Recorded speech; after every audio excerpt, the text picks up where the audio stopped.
start. What up? Hi! I don't have this thing anymore. Oh, there it is. How are we, who's picking the question? I'll start. And then you start, and then you do, and then you will go down. So on and so on and so forth. Well, you, because you're right there and you have pink hair. And you're the first person in the first row. What do you win? Are there any voices that we've done that are really difficult to do?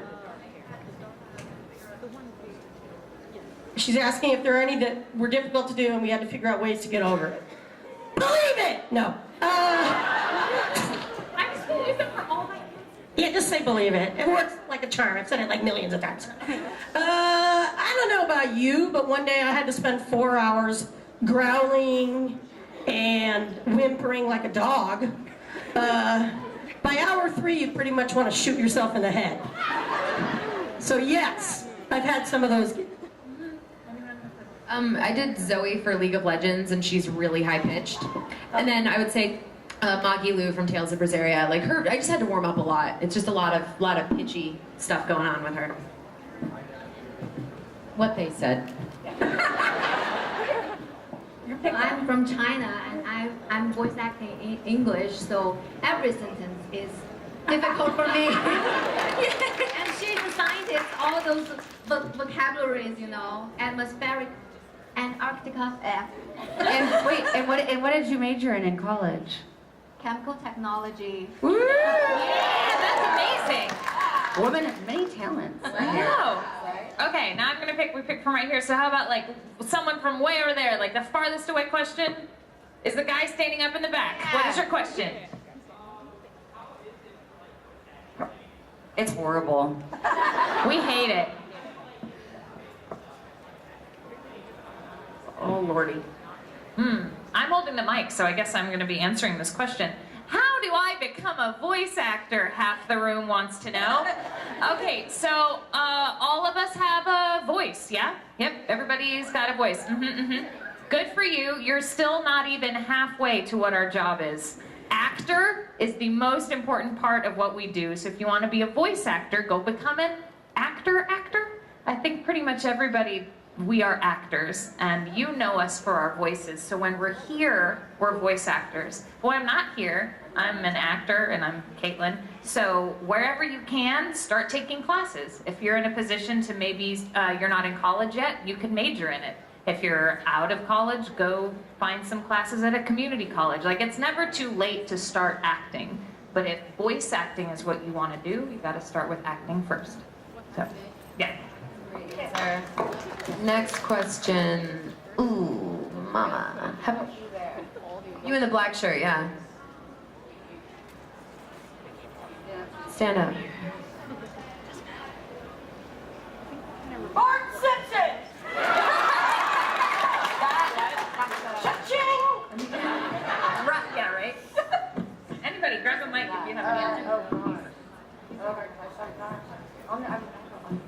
I voiced Buttercup in Chinese version, I mean, in the Powerpuff Girls. Yeah. But I really like to do Bubbles. She's so cute.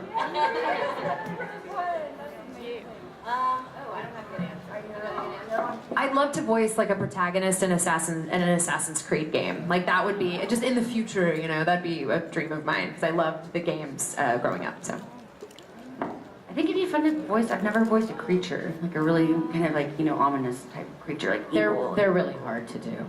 I don't like doing those at all. okay. Well, then maybe I take that back.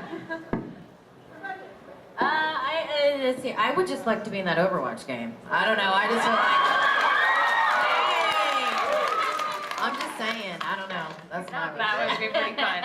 I think you're lucky. I would like to play a male character. That's all I like. That's so rad. I want to do that for more than just 2 sentences or 3 sentences, but get to be a male in a show. It's so like freeing. Anytime I've ever got to play a male character, it's amazing how much more free I feel as a person, and I think that says a lot about what society expects out of girls versus boys. That is so deep. Women in voice acting, that's what this panel is. You can ask us deep questions about things like that. Deep questions, deep answers. When's the men in animation panel? Yes. Just kidding, they don't have them.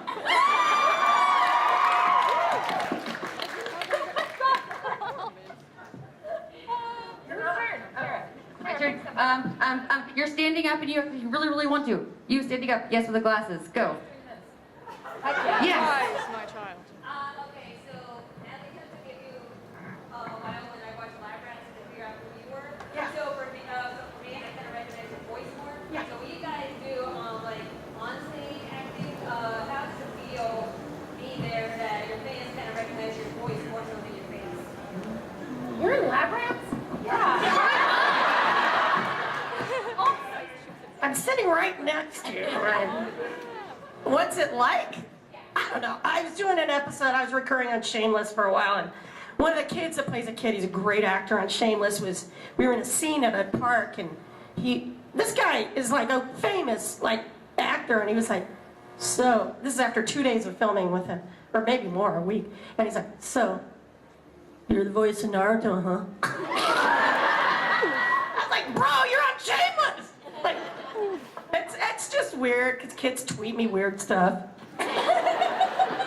As far as like my voice being recognized, I have a pretty basic voice. Nobody's like, "Ooh, are you this?" Like that doesn't happen. I feel like Miley, your voice, like sometimes when I hear you speak, I'm just like, "Okay, Naruto." Well, 2 packs a day, that'll do it. Exactly. Yeah. I'm kidding, I don't smoke. That's the secret. That's the secret, right? Okay. How to be a voice actor, smoke. No, I'm kidding. Don't do it.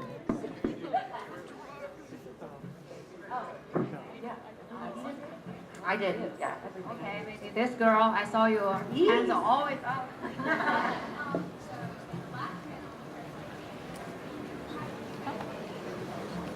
The last panel you heard that agents are a big thing. How did we all get agents? Wow. I was really lucky because I live in Los Angeles, and this was like many years ago. Some of you weren't even born yet, and back in the day. And I took a voiceover class, and they did casting. And I had an audition for like an Army commercial or something. It was my very first audition, and I booked it. And I was like, woo! And then I went back. Yeah, it was pretty cool. And then this is even better. The next week I went in, and they had me audition for a Doritos commercial, and I booked that one too. Oh my And then she said, "Do you have an agent to help you negotiate these contracts?" And I was like, no. And so she made a call to Sandy Schnar, which is AVO, a very big agent, the voiceover agency, and I was so lucky because when I went in, they wanted me to read for them, but I was bringing them 2 jobs. They weren't going to turn me down. Like they were just going to get to collect the, the agent commission. And they basically, she said, "Can you do kid voices?" And I didn't know if I could or not. And I just said, "Yeah, of course I can, totally."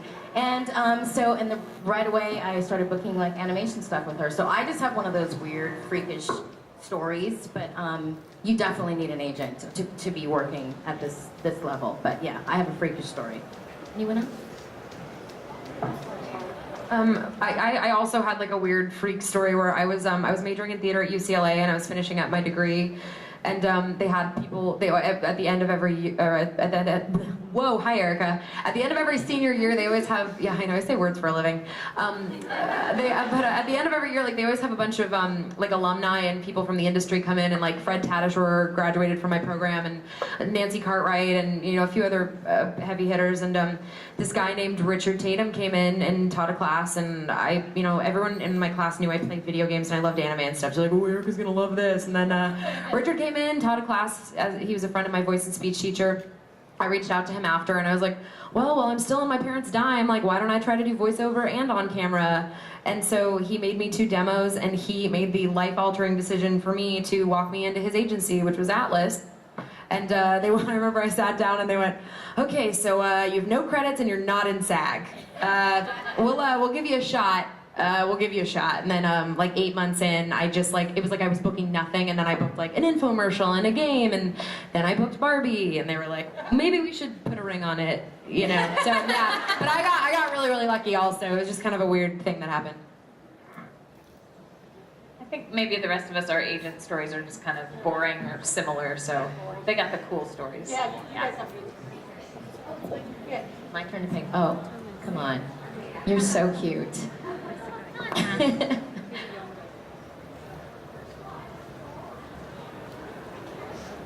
You're welcome. You're welcome.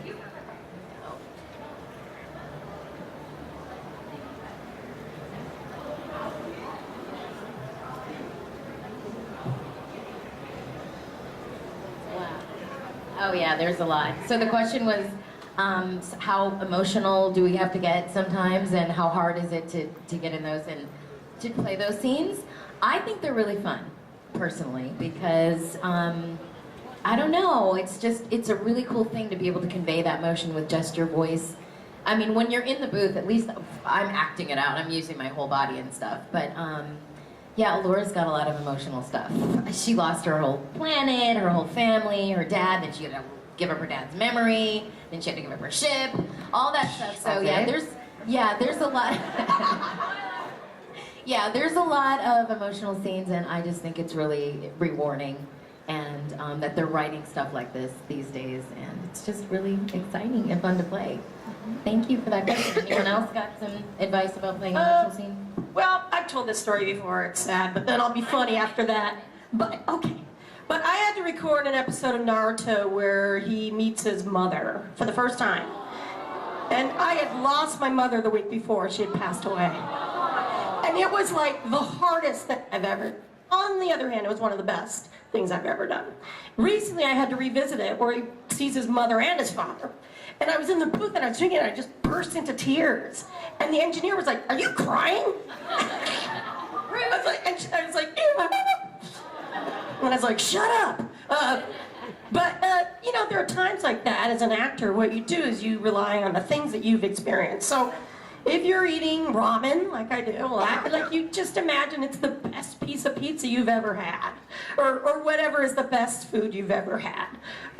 So you rely on that. It's sort of method acting, if you will, but if, you know, I think all of us here put our whole heart and soul into it. We don't phone it in, which is the reason why we're here and the reason why we're working, because if we didn't do that, we wouldn't be working and we wouldn't be here.